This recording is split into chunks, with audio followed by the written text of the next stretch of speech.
అంటే మా కూర తెలిసిన తర్వాత ఆమెను మాలో కలుపుకున్నాను.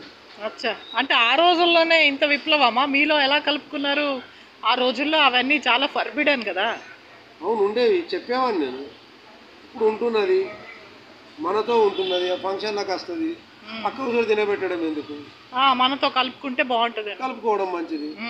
కానీ మా అత్త మామకు చెప్పుకుంటే అయిపోతుంది కదా. అదే, అంటే ఆడపిల్లలన్నీ వాళ్ళ అయితే ఆమె దూరం ఉంచే కారణం ఏంటంటే ఆమె మాంసం తింటుంది, అచ్చా అచ్చా, డ్రింక్ చేస్తుంది. అయితే అవి వాటికి సంబంధించి ఇక్కడ తాగిరా తినిరా, ఇక్కడ మొదలు లేదు ఇక. అది కూడా ముందు నాకు తెలియదు తినేది. ఒకదే ఇట్లా తింటున్నది, తింటే చూసి అమ్మతో చెప్పా, నువ్వు ఎవరో చెప్పకరా అన్న. అంతే. మీ తాత రిలేటివ్స్? మా తాత అంటే అమ్మ. పిల్లలు ఉన్నారా? ఆమెకు పిల్లలు ఉన్నారా? మా అమ్మే కదా నాకు చెప్పింది, ఆమె లేదు. లేరా?